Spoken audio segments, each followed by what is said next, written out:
తిను నాయనా. తింటున్నానమ్మా. తిను నాయనా. తిను కుమారా. చాలమ్మా, ఇంకెంత తినాలి? లక్ష్మణ, నువ్వు తింటున్నావా లేక పక్షిలా కెలుగుతున్నావా?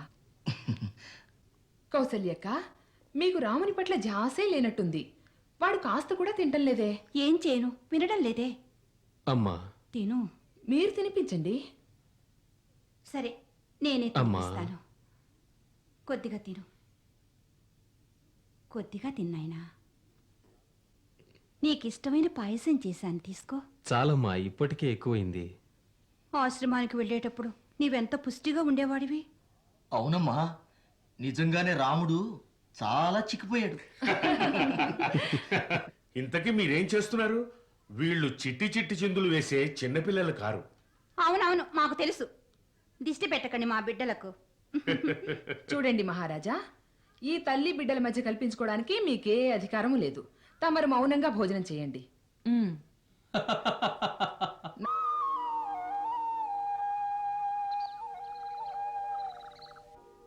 అరే, అందులో చందనం ఎక్కువగా కలపండి.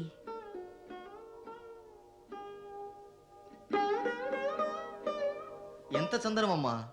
అబ్బా, ఊరుకోవయ్యా. రాకుమారుల శరీరాలు పూల వలె కోమలంగా ఉండాలి. మాతో గురుదేవులు అన్నారు, క్షత్రియ రాకుమారుల దేహాలు వజ్రాల వలె ఉండాలని, వాటిని తాకిన శత్రువుల కరవాలాలు ఉరికిపోవాలని. నేను ఆది నుంచి చూస్తూనే ఉన్నాను. గురుదేవులు పాషాణాలుగా వీరిని మలచి పంపించారు. వారు ఆలోచించనే లేదు వీళ్ల జీవితాలు కేవలం యుద్ధరంగం కానే కాదని, వీరికి ప్రేమ శృంగారాల ఆవశ్యకత కలదని. శృంగారం? గురుదేవులకి ఈ విషయాలేం తెలుస్తాయి? ఎలా తెలుస్తాయిలే. మా రాజకుమారులు ఏదైనా పరరాజ్యానికి వెళితే ఆ దేశంలో రాకుమార్తెలు మా రాకుమారులను చూస్తే వారేమనుకుంటారు? ఏమైనా అనుకుంటారు. ఈ అయోధ్య రాకుమారులకు ప్రేమ శృంగార కళా విచక్షణ తెలియనే తెలియదు. వీరు కేవలం యోధానయోధులు మాత్రమే. వీరికి సౌందర్యారాధనే తెలియదు అని. అమ్మా, మా గురుదేవులు అన్నారు, పురుషుల నిజ సౌందర్యం వారి వీరత్వంలో ఉందని. వీర పురుషుల సహాయంతో సృష్టిలో అన్ని ప్రాణులకు సుఖం శాంతి కలుగుతాయని. అది సరే శత్రుఘ్న, ఆ వీరులలో భావనల కోమలత్వం లేనిదే, శృంగార రసం లేనిదే జీవితం రసహీనం శూన్యంగానూ మారుతుంది. తమ జీవితం శూన్యం చేసుకున్న వారు ఈ ప్రపంచానికి ఏ సుఖాన్ని ఏ శాంతిని కలిగించగలుగుతారు?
ఏం లేదు,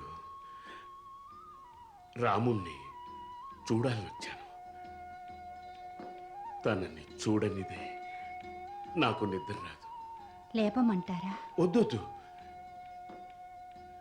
కేవలం చూడాలనే వచ్చాను. అయితే రండి, విశ్రాంతి తీసుకోండి.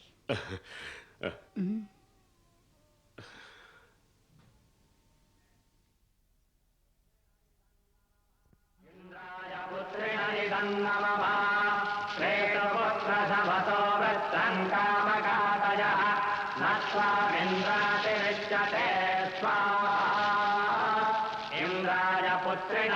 నమః.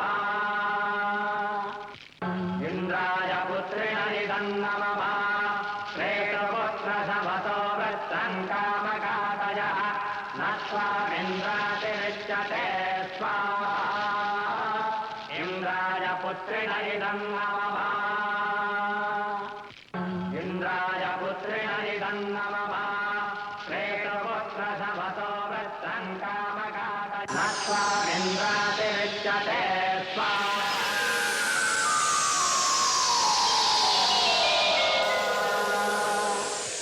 इंद्राय पुत्रेण निदन्नमम श्रेष्ठपुत्र शवतो वृत्रं कामकातज नत्वामिन्द्रातिरिच्यते स्वाहा इंद्राय पुत्रेण निदन्नमम సుబాహు నీకు తెలుసా విశ్వామిత్రుడు ఏదో కొత్త యజ్ఞం చేస్తున్నాడు. అది నిజమే మారీచా.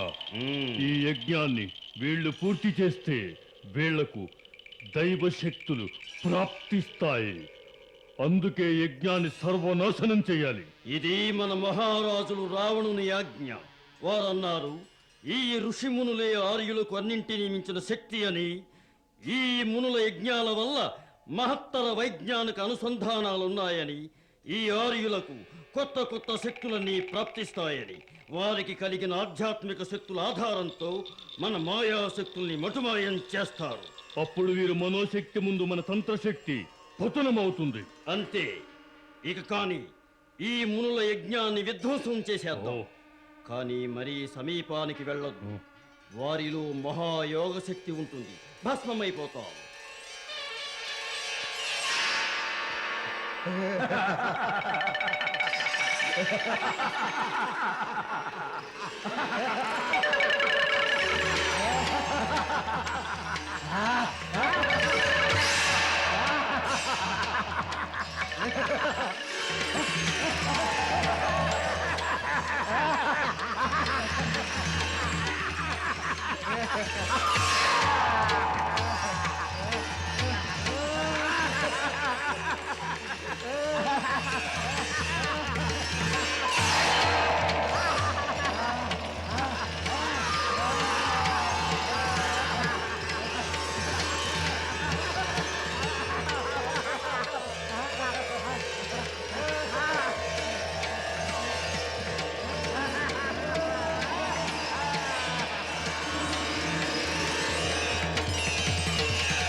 బ్రహ్మర్షి, ఈ రాక్షసులు సుబాహు మారీచుడు మన యజ్ఞాన్ని సఫలం కానివ్వడం లేదు.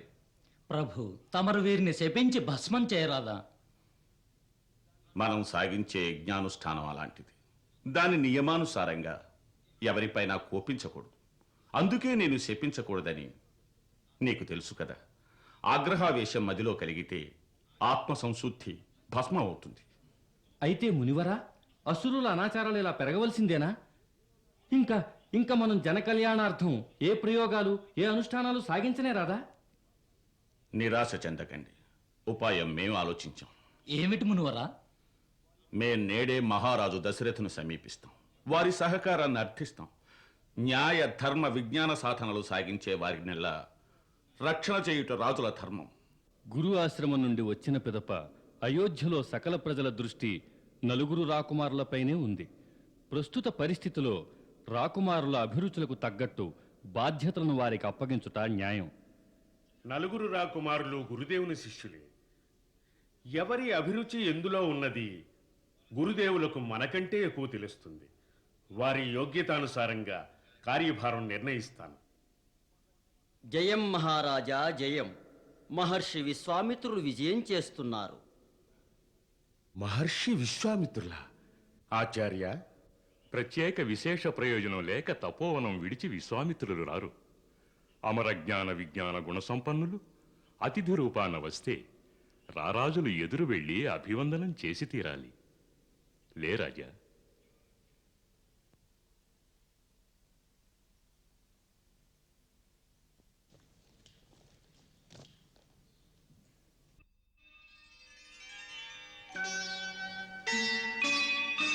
తమకు స్వాగతం తపోనిధి. సుస్వాగతం సుస్వాగతం మునిశ్రేష్ఠ. తమ చరణధూళితో అయోధ్యానగరం ధన్యమైంది.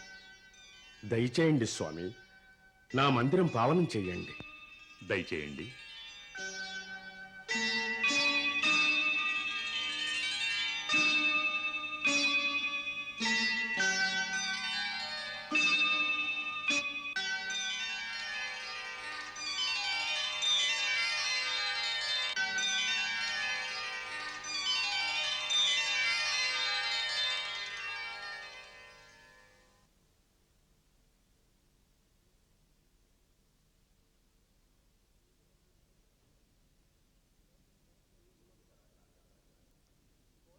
సూర్యవంశరాజా దశరథ, కోసల సామ్రాజ్యంలో సర్వం కుశలమేగా రాజా.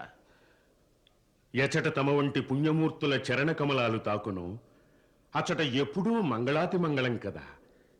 తమ ఆగమనంతో మా రాజ్యం తరించింది, మా జన్మ సార్థకమైంది. అయోధ్యానాథ, నీ చక్కని నడత, నీ భక్తి వినమ్రత తిలకించి ప్రసన్నులమయ్యాం. అనుపమ విశ్వాసం కలిగింది. కోసల రాజ్యంలో ఋషిపుంగవుల ధర్మం, సత్య సత్కర్మ నిర్విఘ్నంగా కొనసాగుతాయి. ధర్మార్థ సత్కర్మ సేవలకై సర్వస్వం సమర్పించుట కొరకు రఘుకులంలో ప్రతి పసివాడు బద్ధుడే. ఆదేశించండి మునీంద్ర, ఏ అభిప్రాయంతో ఇచ్చటకు మీరు వేంచేశారో. తమ కోరిక ఏదైనా సరే దశరథుడు ప్రాణత్యాగం చేసైనా చెల్లిస్తాడు. ధన్యుడను రఘుకుల శిరోమణి. ఈ పృథ్వీపైన కోటికొక్కడు కూడా ఇలాంటి ఉదార వచనాలు పలుకలేడు. నీకే చెల్లుతుంది. నీకు వశిష్ఠుల వంటి బ్రహ్మఋషుల ఉపదేశం ప్రాప్తించింది. రాజా, నా హృదయాభీష్టాన్ని, నా రాకలో గల ఆంతర్యాన్ని వెంటనే పూర్తి చేయాలి. మహర్షి, మీ ఆజ్ఞకు సంసిద్ధుడను. రాజా, తపోవనంలో అసురుల ఉత్పాదన బాగా ఎక్కువైంది. మా యజ్ఞాలు, మా ఆధ్యాత్మిక సాధన, జ్ఞాన విజ్ఞాన ప్రయోగాలు పూర్తి కావడం లేదు. ఆర్యభూమిలో దుష్కార్యాలు, దుస్సాహసాలు చేసేవారెవరు? లంకాధీశుడైన రావణుని గుప్తచారులు సుబాహు, తాటకీపుత్రుడు మారీచుడు తమ మాయాశక్తులచే మా సత్కార్యాలను, అనునిత్య పవిత్రానుష్ఠానాలను ఖండిస్తున్నారు. వాళ్ళు తమ మర్మశక్తులచే జన కళ్యాణ కార్యాలను విఘ్నం చేస్తున్నారు. ఋషిరాజా, తాపసులైన ముళ్ళకు ఉపకరించుట మా ధర్మం. అయోధ్య సకల సేనలను తమ సేవాపాలనకు నియోగిస్తాను. అయోధ్యాపతి, సేనల సహకారంతో రక్షణోపాయం కలిగిస్తే దానవులు కూడా ఆర్యావర్తన సరిహద్దులలో గల సేనలను ఎదిరించి దాడి చేస్తారు. రణసందోహానికి ఇది సమయం కాదు. అయితే తమకే విధంగా మేము సహకరించగలం? మేము నీ నుండి రామచంద్రుని కోరాలని వచ్చాం. కేవలం రాముణ్ణి పంపించు, మాకు రక్షణోపాయం నెరవేరుతుంది. రాముడా? వలదు, వాడింకా బాలుడు. తమ కార్యానికి ఎలా సహకరించగలడు? తమరు మమ్మ ఆదేశిస్తే మా బలాధిక పరాక్రమ సేనతో మేం స్వయంగా తమ చెంత నిలిచి తమ యజ్ఞానికి రక్షణ కలిగిస్తాం. మా దేహంలో ప్రాణం నిలిచేదాకా తమ నిష్ఠానుష్ఠానాలకు హాని రానివ్వం. రాముడు పసివాడు, యుద్ధానికి అనుభవం చాలదు. శత్రువుల బలాబలాలు, అసురుల మంత్రతంత్రాలు ఎరుగుడు. మరి రామచంద్రుని నేనెలా పంపగలను? అది సాధ్యం కాదు. మహారాజా, ధర్మాలని, ఆదర్శాలని పెద్ద పెద్ద మాటలు పలకడం బహు సులభం. వాటిని నెరవేర్చడం అనేది బహు కష్టం. మీ పూర్వీకులంతా మాట నిలబెట్టుకునేటకు ఎన్ని ఘనకార్యాలు చేశారో తెలుసా? మహారాజు శిబి ఒక కపోతానికై తన శరీరాన్ని ముక్క ముక్కలుగా కోసిచ్చాడు. మహారాజు హరిశ్చంద్రుడు ఆడిన మాట నిలుపుటకై ఆత్మజుణ్ణి, తన ధర్మపత్రిని కూడా అమ్ముకున్నాడు. కానీ ఈనాడు నీవు నీ పూర్వీకులు ఆర్జించిన కీర్తికి కళంకం కలిగిస్తున్నావు. నా ఆజ్ఞ నెరవేరుస్తానని ప్రతిజ్ఞ గావించి దాన్ని ఉల్లంఘిస్తున్నావు. సరే రాజా, మేం వచ్చిన మార్గాన్నే తిరిగి వెళ్తాం. శాంతించండి మునివరా, మీరు మా పూజ్య దేవతా సమానులు. మన్నించి అనుగ్రహించండి. రావణ సాహసాన్ని ఆ దేవ, దానవ, గంధర్వ, కిన్నెర కింపురుషులే ఎదుర్కోలేరు. మా రాముడు, మా చిట్టి రాముడు ఆ రావణ్ణి ఒంటరిగా ఎలా ఎదుర్కోగలడు? మా పుత్రుని కనికరించండి, మా పుత్రుని కనికరించండి. వశిష్ఠ మహర్షి, మహారాజు దశరథుని దృష్టి ఇప్పటి వరకు రాముని దివ్య తేజస్సును పరికించలేదు. మీరు సమస్తం తెలిసినవారు, మీరైనా తెలియచేయండి. బ్రహ్మర్షి విశ్వామిత్రులు వచించినది యథార్థం రాజా.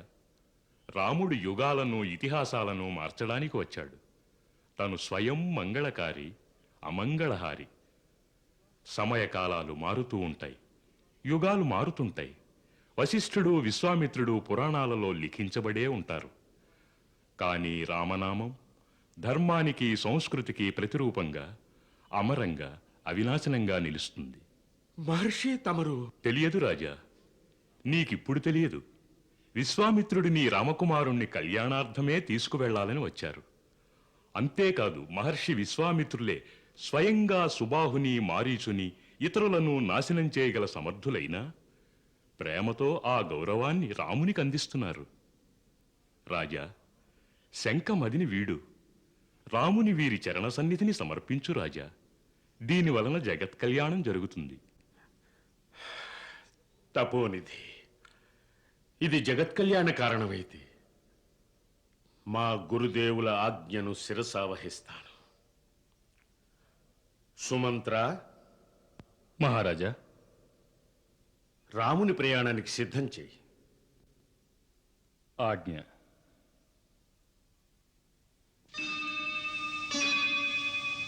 మునివర, రామునితో లక్ష్మణుడు కూడా తమతో వస్తున్నాడు. ఎందుకంటే వారెప్పుడూ విడిగా ఉండలేరు.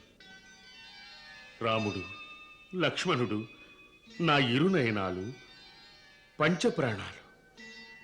నేడు వారిని తమ హస్తగతం చేస్తున్నాను. నిశ్చింతగా ఉండు రాజా, శుభమే జరుగుతుంది. రామ, లక్ష్మణ, మహర్షి విశ్వామిత్రులు మీకు మాతాపితృ సమానులు. వీరి ఆజ్ఞ, వీరి సేవ మీ ధర్మం నాయన.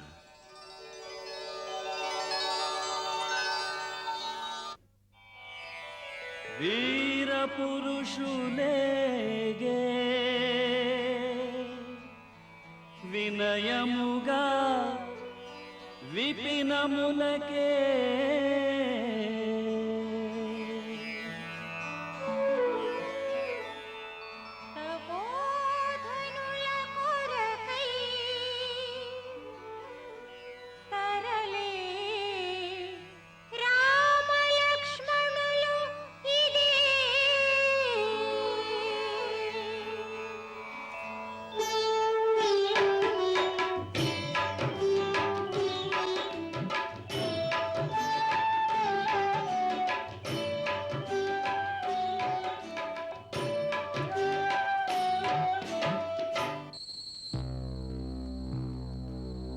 గురుదేవా, ఈ భయంకర కాననం దుర్గమంగా ఉందే, ఇంతకీ ఈ విచిత్రమైన అడుగుజాడలెవరవి?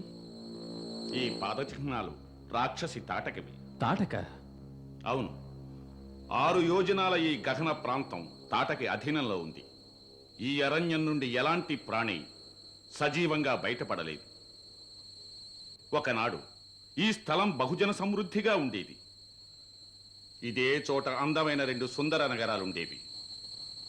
అగస్త్యముని శాపంతో రాక్షసి అయిన తాటకి ఆమె పుత్రుడు మారీచుని వినాశలీలలతో ఈ నగరాలు శిథిలమయ్యాయి. ఈ పాపికి 1000 ఏనుగుల బలం ఉంది. సావధాన్ రామ, ఇది తాటకి వనం. అది ఎక్కడో పొంచి ఉంటుంది. మహా మాయాశక్తి గలది. ఎటువంటి రూపమైనా ధరించగలదు. అందుకే జాగ్రత్త.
రామ, ఇదే తాటకి.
రామ, కాలం వృధా చేయకు. సూర్యాస్తమయం కానున్నది. రాత్రి సమయాల్లో ఈ మాయా నిశాచరులకు శక్తి పెరుగుతుంది. పిదప కూల్చుట చాలా కష్టతరం. ఇదే మా ఆదేశం. దాన్ని వధించు. మునిశ్రేష్ఠ, మా పితృశ్రీ ఆదేశం అదే. తమ సకలాజ్ఞలను పాటించాలి. ఇప్పుడే తమ ఆదేశానుసారం ఈ దుష్టురాలి జీవితం సమాప్తం చేస్తాను.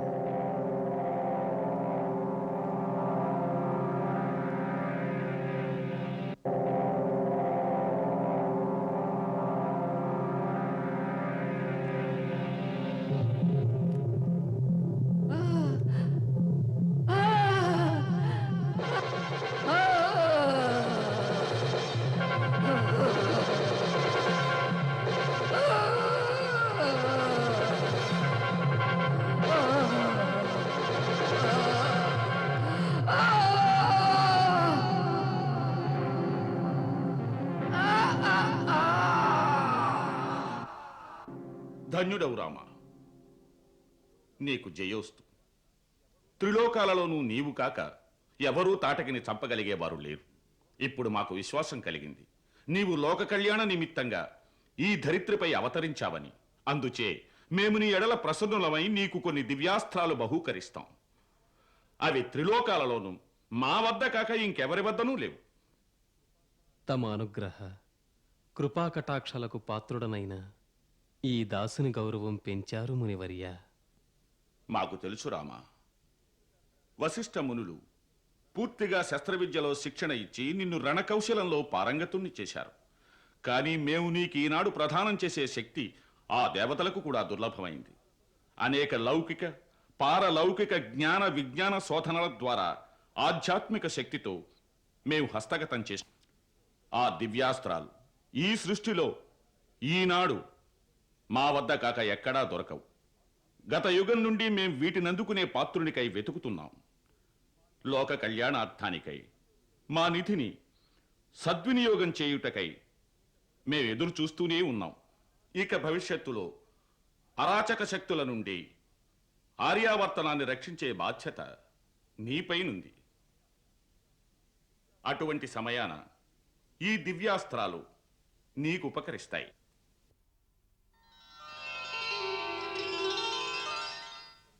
రామ, క్షత్రియులకు శస్త్రధారణ చాలా ముఖ్యం. కానీ శస్త్రధారణ చేయుటకు కొన్ని నియమాలున్నాయి. దేశ సమాజ పరిధిలో నిర్బల ప్రాణులను రక్షించుటకు శస్త్రధారణ చేయుట వీరపురుషుల కర్తవ్యం, ధర్మం కూడా. కానీ తమ అహంకారంతో తమ బల ప్రదర్శనలకై ఎవరినైనను ఎదిరించుట, ఎవరినైనను ఎదుర్కొనుట వీరపురుషుల ధర్మం కాదు.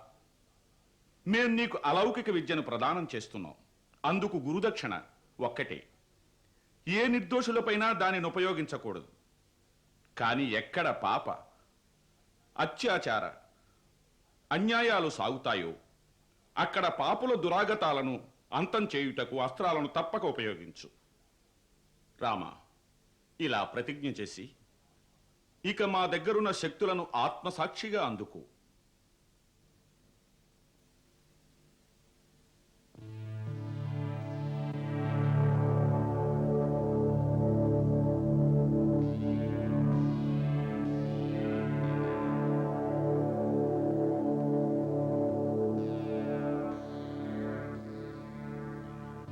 రామ, ఇప్పుడు నీకు ఆ దివ్యాస్త్రాల ఆవాహన, సంచాలన, విసర్జనల మంత్రాలను ఉపదేశిస్తాం. వాటి ప్రభావంతో నీవు దేవ, గంధర్వ, నాగ, అసురుల అందరిపై విజయం పొందగలవు. వత్స, అస్త్రాలకు ఎన్నో విధాల శక్తులుంటాయి.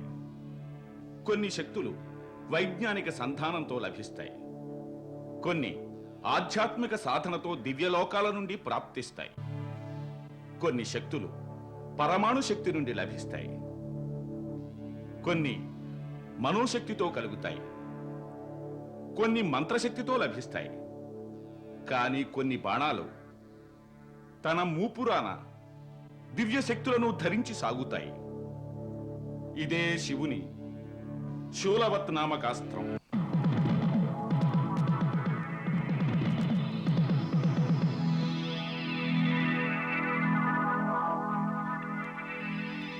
బ్రహ్మాస్త్రం.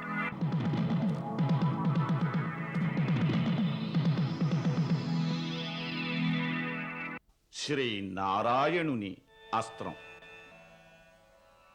దుష్టురాలు తాటకిని వధించడంతో మా మనసులకి నమ్మకం కలిగింది. ఈనాడు మేము సాగించే యజ్ఞానుష్ఠానాలను నిర్విఘ్నంగా పూర్తి చేయగలుగుతాం. తమ సేవ చెయ్యాలని మేము అయోధ్య నుండి మునివర్ల వెంట వచ్చాము. ఉన్నత రాజమందిరాల సుఖాన్ని త్యజించి ఈ తాపసి ఆశ్రమంలో కందమూలాలు ఆరగిస్తున్నావు. పరమ పూజ్య, తమరందించే కందమూలాలలో దివ్యామృతముంది. అది రాజమందిరంలో లేదుగా? ఇది నీ వినమ్రత రామా. నీకు జయసిద్ధి కలుగుగాక.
దశరథనందన, నీవు మారీచుణ్ణి సుబాహుని సంహరించి మా సిద్ధాశ్రమాన్ని నిర్భయంగా నిష్కంటకంగా చేశావు.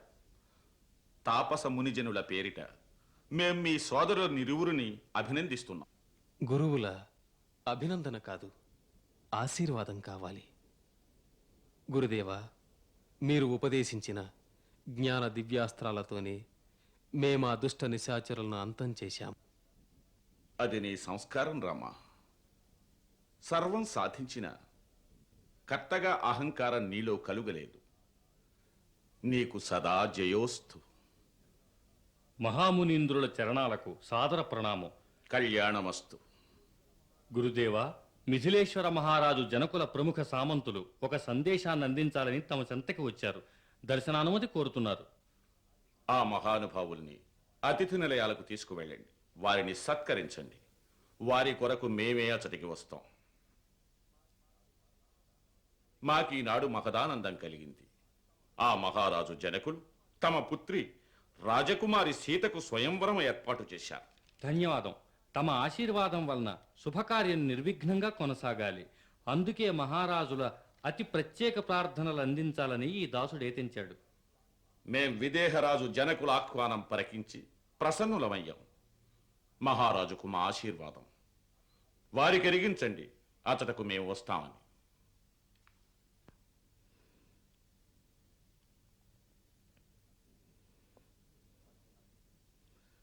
అగ్రజ, గురుదేవులు. గురుదేవుల ప్రణామం గురుదేవా. ఆసీనులు కండి. కూర్చోండి.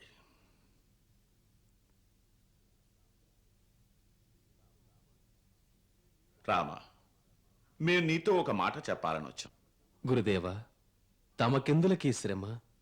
పిలిపించినట్లయితే స్వయంగా నేనే వచ్చేవాడిని. నీ వద్దకు రావటంలో శ్రమ లేదు. ఆనందం నాయనా, ఆనందం రామా. మరేం లేదు. మహారాజు జనకల నుంచి నేడు సందేశం వచ్చింది. వారు తమ పుత్రిక సీతకు స్వయంవరం జరిపిస్తున్నారట. ఆ సభకు రావలసిందిగా మనల్ని కూడా ఆహ్వానించారు. ఆ స్వయంవరానికి మీ రామలక్ష్మణులిద్దరూ మాతో కలిసి మిథిలకు రావాలి. రామా, ఈ విషయంలో నీ ఉద్దేశం ఏమిటి? గురువర్య, తమ ఆజ్ఞ నెరవేర్చట వినా అన్యాభిప్రాయానికి తావెక్కడా? కేవలం ఆజ్ఞ కాదు వత్స, మేము ఆశించేది కూడా. నీకు ఐతిహాసిక అనుభవం కావాలి. ఆర్యావర్తనంలో సకల ప్రాంత సకల దేశ రాజకుమారులు సీతా పాణిగ్రహణానికై తమ తమ బలాన్ని కౌశలాన్ని ప్రదర్శించుట కొరకు వస్తారు.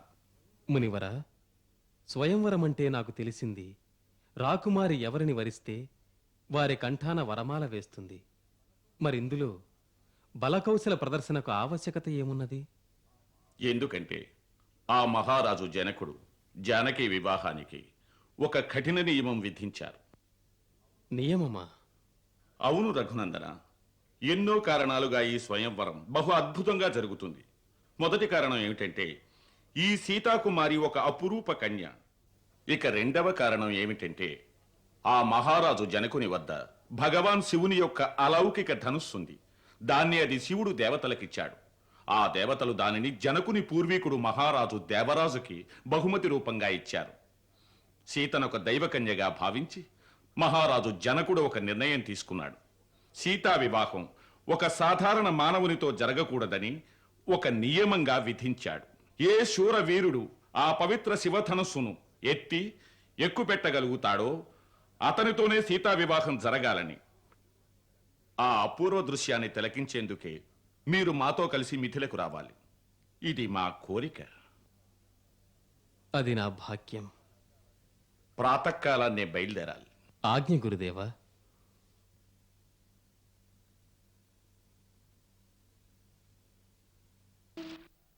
ఓ రఘుకుల తిలక రామ, వత్స లక్ష్మణ, ఇదే పరమ పావని సర్వ పాప నాశని గంగా జనని. అంజలి ఘటించండి.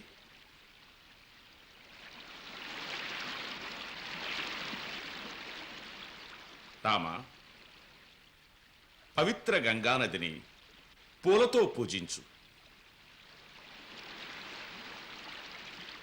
లక్ష్మణ, నీవు పూలు జల్లి పూజ చెయ్యి.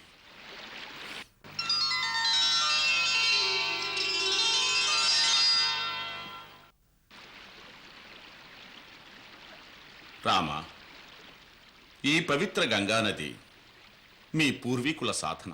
మా పూర్వీకుల సాధన. అవును, కూర్చోండి.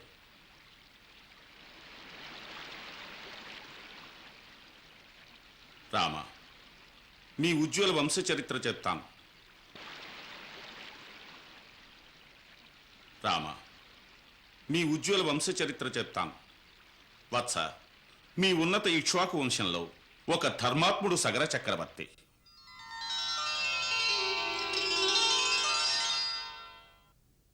ఒకనాడు ఆయన అశ్వమేధ యాగం ఆచరిస్తుండగా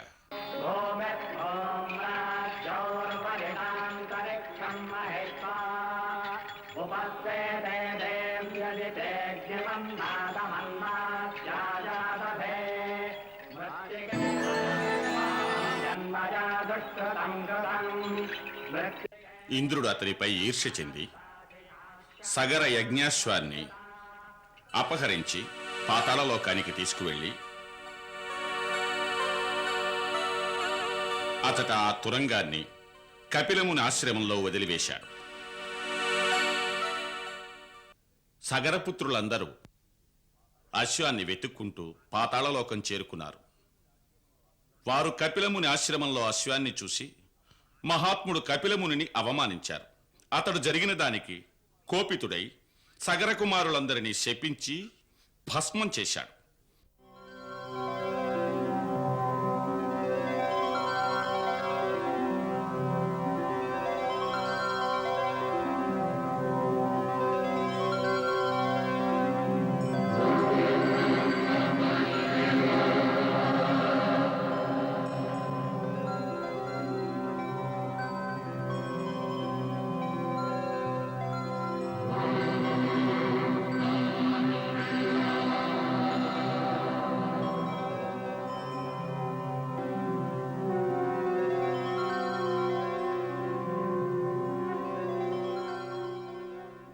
అతని తపస్సునకు ప్రసన్నుడై బ్రహ్మ ప్రత్యక్షమయ్యాడు.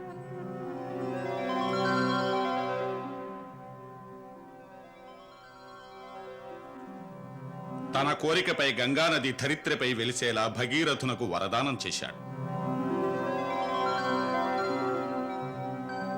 తరువాత బ్రహ్మ ఆదేశానుసారం భగీరథుడు శంకరుని ఆరాధించాడు. ఆ గంగ ఆకాశ మార్గం నుండి వచ్చేటప్పుడు శివుడు తన శిరస్సుపై నిలపాలని, లేనిచో గంగాఝరీ ప్రభావానికి ధరిత్రి తునాతునకలైపోతుందని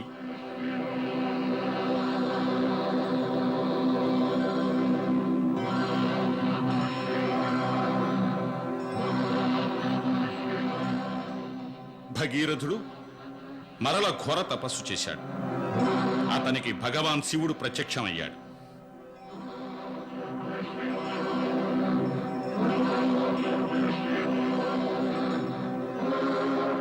ఆదిశివుడు భగీరథునకు వాగ్దానం చేశాడు, ఆ గంగను తన జటాజూటంలో ధరిస్తాను అని.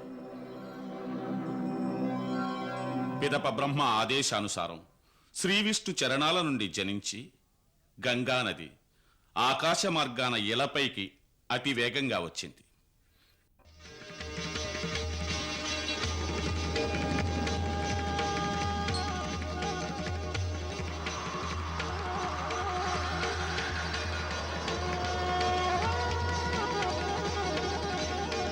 అప్పుడు శివుడు తన జటాజూటంలో చేర్చుకుని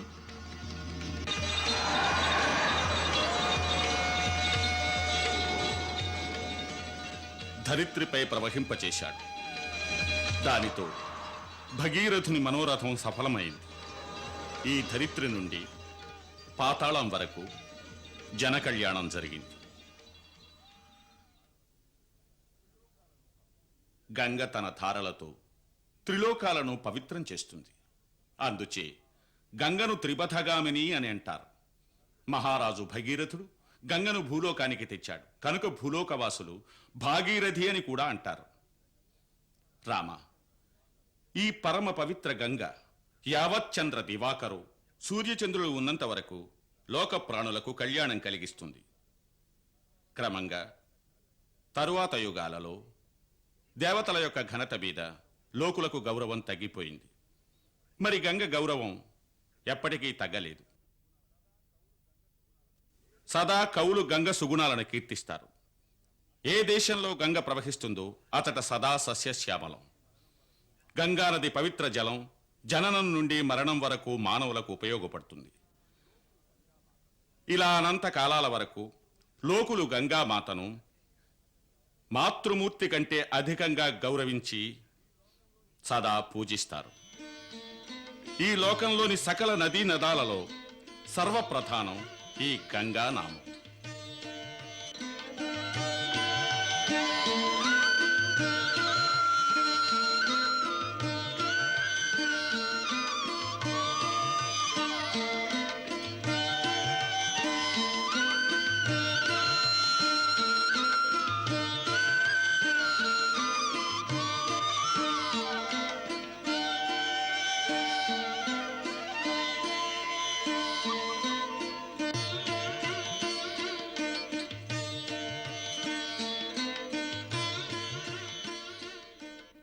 గురుదేవా, ఉమ్, ఈ ఆశ్రమం మరీ విచిత్రంగా ఉంది. పూర్తిగా శిథిలం కాలేదు, అలాగని సజీవంగానూ లేదు. పత్రాలన్నీ రాలిపోయాయి. కానీ ఈ తులసి గుబురు మాత్రం నేటికి పచ్చగానే ఉంది.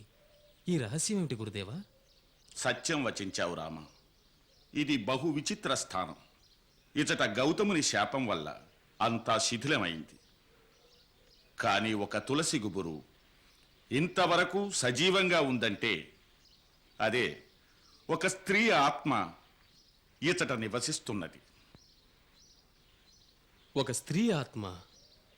ఆ, ఒక అభాగ్య నారి. ఆ స్త్రీని ఒకడు మోసం చేశాడు, ఇంకొకడు దండించాడు. ఇదెంత అద్భుత కథ గురుదేవా. ఎవరా చేసింది? ఎందుకలా చేశారు? ఇద్దరు మహాపురుషులు. ఒకరు దేవతల రాజు ఇంద్రుడు, ఇంకొకరు ఆమె పతి మహా తపస్వి ఋషి గౌతముడు. మరి కారణం? ఇది ఒక స్త్రీ దౌర్భాగ్య కన్నీటి కథ. మహర్షి గౌతముని భార్య అహల్య బహుసుందరమైనది. ఆమె ఎడల దేవరాజు ఇంద్రుడు ఆకర్షితుడయ్యాడు.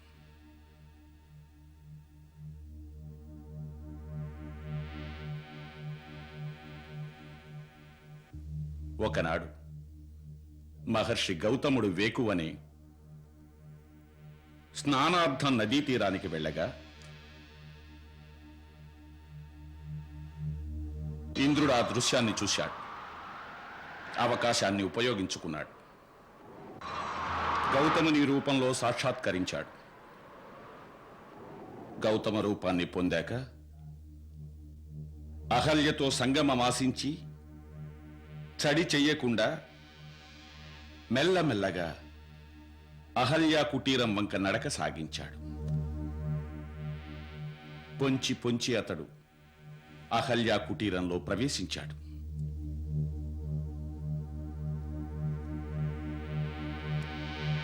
ఎడమ ఇంద్రుడు మౌనంగా అహల్యా కుటీరంలో నుండి వెలికి వచ్చాడు.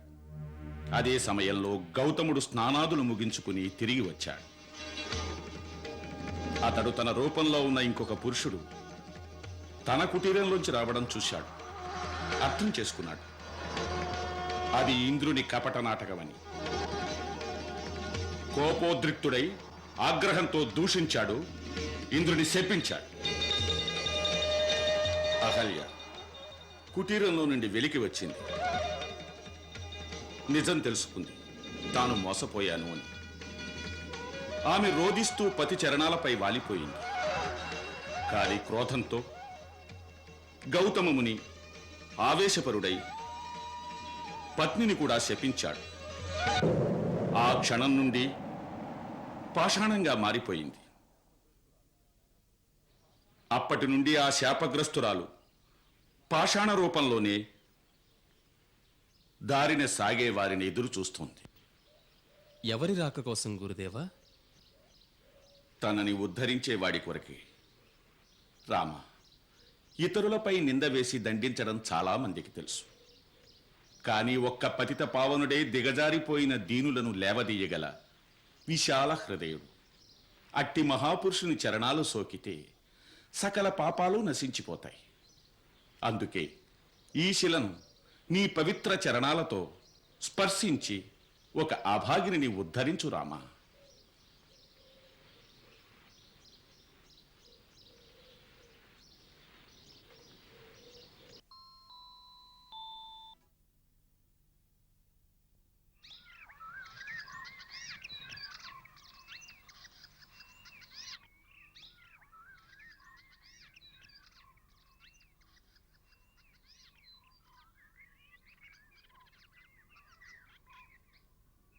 రామ, లక్ష్మణ, ఈ మామిడి తోటల వాతావరణం ప్రశాంతంగా పవిత్రంగా ఉంది. నగర కోలాహలానికి దూరంగా ఉంది. ఎందుకు మనం ఇచ్చట విశ్రాంతి తీసుకోరాదు? తమ అభీష్టం గురుదేవా. మహామునుల చరణాలకు ఈ దాసుని సాదర ప్రణామం. కళ్యాణమస్తు. మహారాజుకు బదులు తమకు స్వాగతం పలుకుతున్నాను. అఖండ సౌభాగ్య సిద్ధిరస్తు మహారాణి సునయన. జయోస్తు మిథిలేశ జనక. మీ మనోరథాలు సఫలమగుగాక.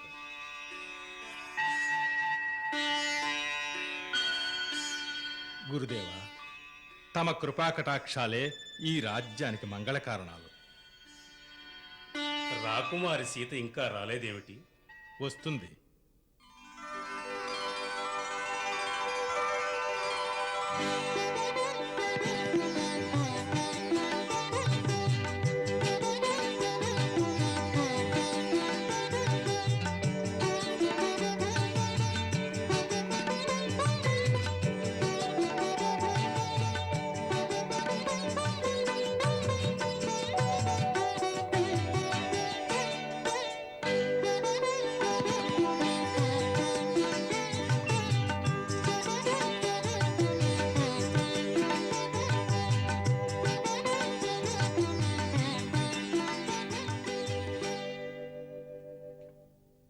గురువు శతానందుల చరణాలకు ప్రణామం. నీ మనోరథం సిద్ధించునమ్మా.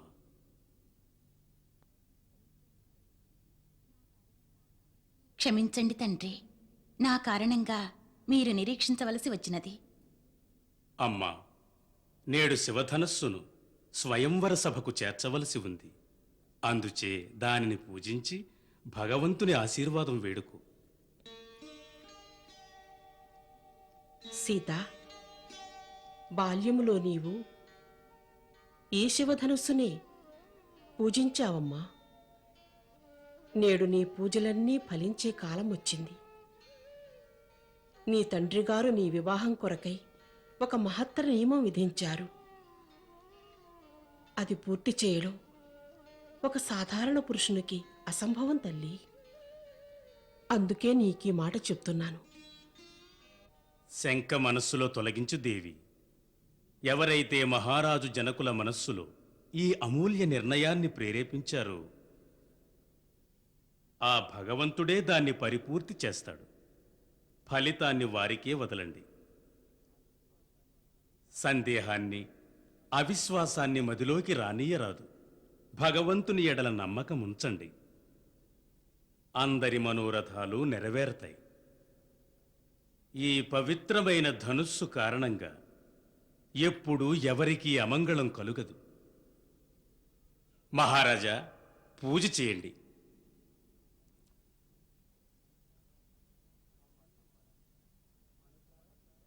అమ్మా సీత, మనసారా పూజించు. అమ్మా ఊర్మిళ, నీవును నీ సోదరి కోసం భగవంతుని ప్రార్థించు తల్లి. ఓం నమః శివాయ.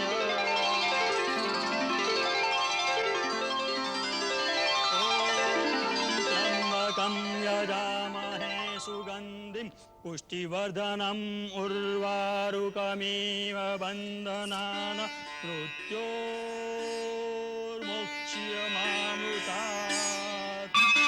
ఓం నమః పార్వతీపతయే హర హర మహాదేవ హర. ఓం కళ్యాణం అస్తు.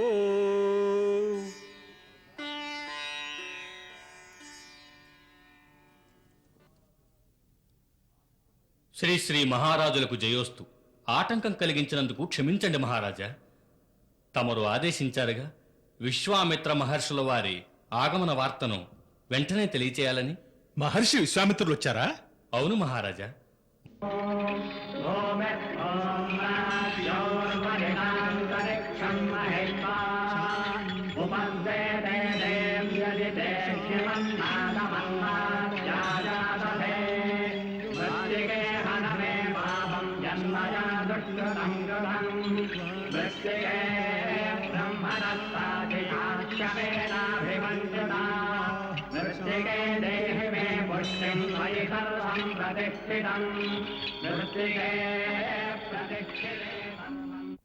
శుభమస్తు జనక.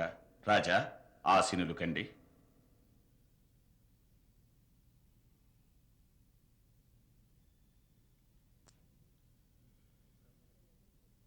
బ్రహ్మర్షి, మిథిలలో తమకు స్వాగతం. తమ చరణ రజంతో ఈ రాజధాని పావనమైంది. మా ఆహ్వానాన్ని మన్నించి తమరేటికి ఎంతో శ్రమపడి తెంచారు. ఈ అనుగ్రహానికి మేము కృతజ్ఞులం. విదేహరాజా, తమరు స్వయంగా ఋషులలో మహర్షి, జ్ఞానులలో మహాజ్ఞానులు. తమ ప్రేమపూరిత ఆహ్వానాన్ని మేమెలా కాదనగలం? ప్రభు, మా మాట మన్నించి తమరు రాజమందిరంలో విశ్రాంతి తీసుకోండి. అచట ఈ సేవకునికి తమను సేవించుకునే అవకాశం లభిస్తుంది.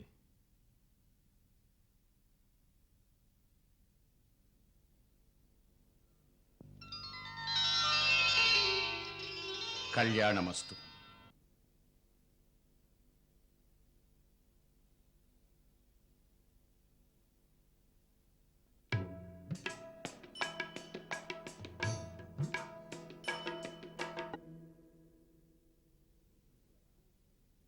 మునివరా, ఈ ఇద్దరు అతి సుందర కుమారులు ఏ ఋషిరాజుల కులజ్యోతులో లేక ఏ క్షత్రియ వీర కుల సంపదలో తిలకించగానే మాలోని సహజ వైరాగ్యం మరుగున పడి అనురాగ తరంగాలు ఉప్పొంగుతున్నాయి.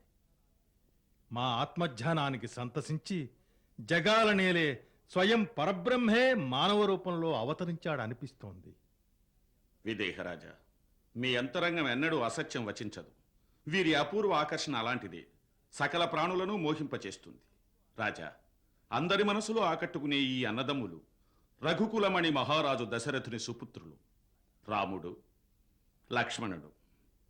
మహారాజు దశరథుడు వీరిని అసురుల నుండి మా యజ్ఞాన్ని సంరక్షించుట కొరకు మా వెంట పంపించాడు. వీరతట సుబాహువు, మారీచ, తాటకులను సంహరించి సిద్ధాశ్రమాన్ని ఆపదల నుంచి విముక్తి చేశారు. తమ ఆహ్వానం మాకు అందేసరికి ఈ ఇద్దరూ నాతో ఉన్నారు. అందుకే మేము ఈ సోదరులను వెంట తీసుకొచ్చాం. మాకు వీరి దర్శనం కలిగించి మమ్ము కృతార్థులను చేశారు మునినాథ. చకోరాన్ని చంద్ర సన్నిధికి చేర్చినట్టు, బ్రహ్మలో జీవుని చేర్చినట్లు. బ్రహ్మర్షి, గౌతమ కుమార శతానంద, మాకు తెలుసు తమరేం అడగదలిచారు. వచ్చే దారిలో మేం శ్రీరాముని శ్రీ గౌతమముని ఆశ్రమానికి తీసుకువెళ్ళాం.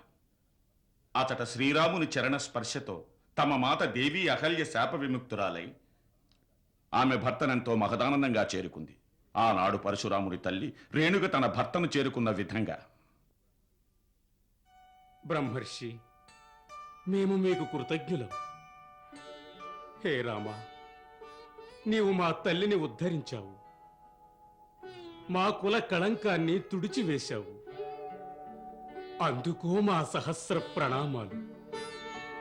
మహాత్మా, అంతా గురుదేవుల అనుగ్రహమే.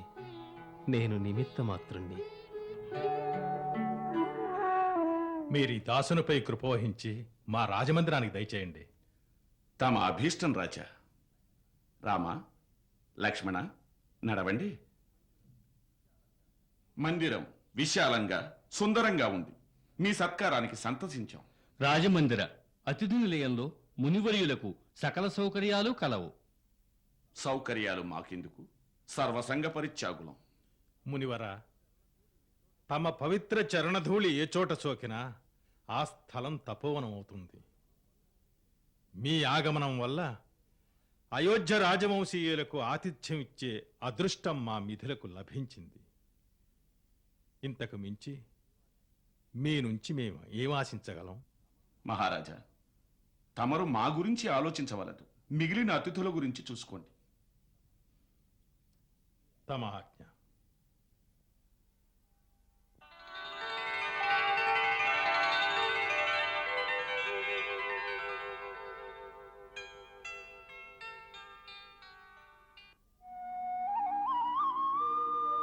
ఈ సున్నిత చరణాలు ఏ రాజమందిర ప్రాంగణంలో కదలాడుతాయో.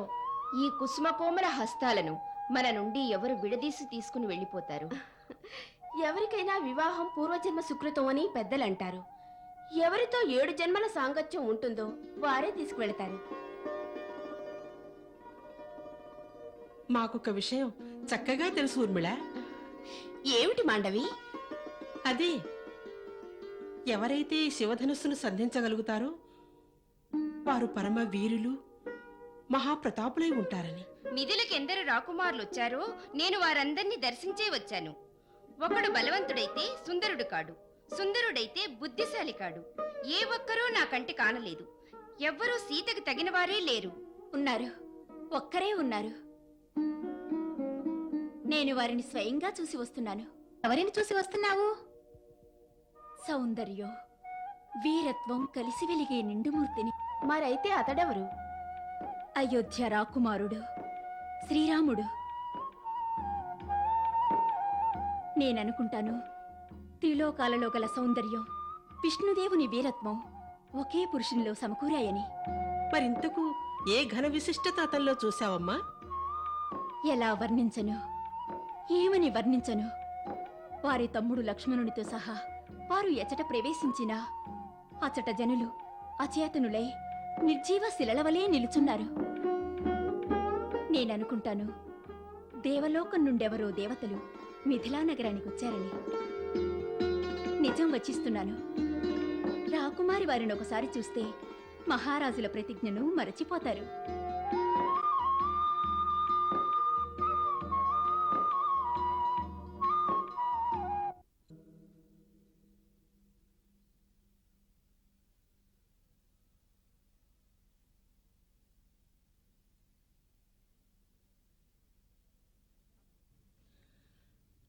అమ్మా సీత, ప్రథనిష్టతో ఈ గౌరీ పూజ చేయాలి. అక్షతలు, ధూప, దీప, నైవేద్యాలు మాతకు సమర్పించి భవాని చరణాలపై ధ్యానముంచి ఆ మాతను ప్రార్థించు తల్లి. ఉత్తముడైన వరుడు లభిస్తాడు. తమరు కూడా వచ్చి పూజ చేయించరాదా? లేదమ్మా, ఈ పూజకు పెద్దవారు రారాదు. స్వయంవరానికి, వివాహానికి ముందు గౌరీ పూజకో విధానం ఉంది. ఈ పూజకు కేవలం కన్నెపిల్లలే వెళ్ళాలి. అది కేవలం ఆ కోవెల్లోనే. అక్కడ భగవతీ రూపం కుమారి రూపంలో ఉండాలి. కన్నెపిల్ల పూజ చేస్తే మనోవాంఛిత వరుణ్ణి అందించి గౌరీమాత దీవిస్తుంది. ఊర్మిళ, మాండవి, సీతను జాగ్రత్తగా తీసుకువెళ్ళండి.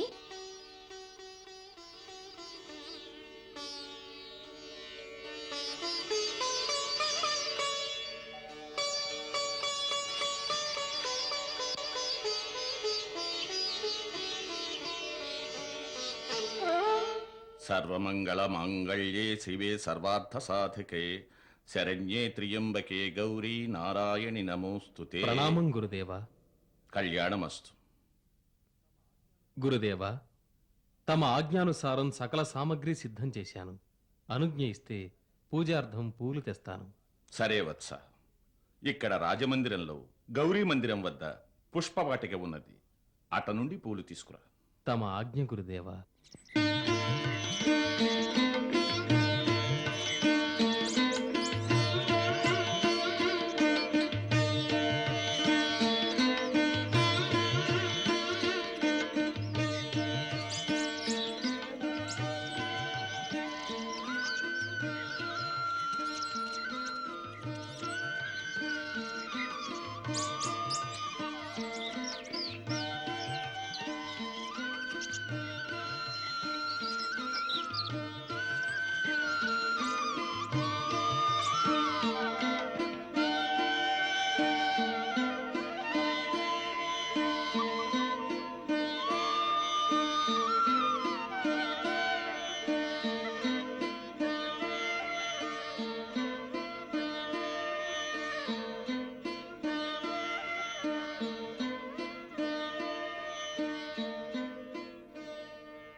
అయ్యా, మా గురుదేవుల పూజ కొరకు కొన్ని పుష్పాలు కావాలి. నీవు అనుజ్ఞనిస్తే మేమిక్కడ పుష్పాలు కోసుకుంటాము. అలాగే కోసుకోండి. ఇవన్నీ పూజా కుసుమాలే. ధన్యవాదం.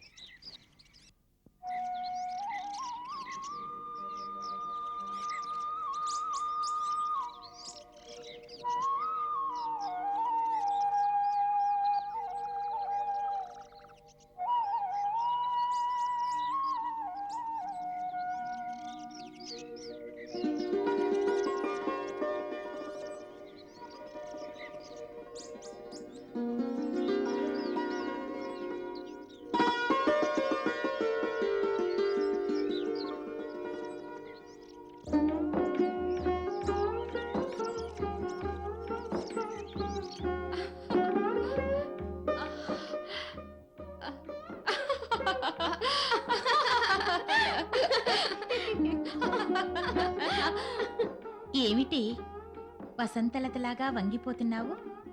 చెప్పవే.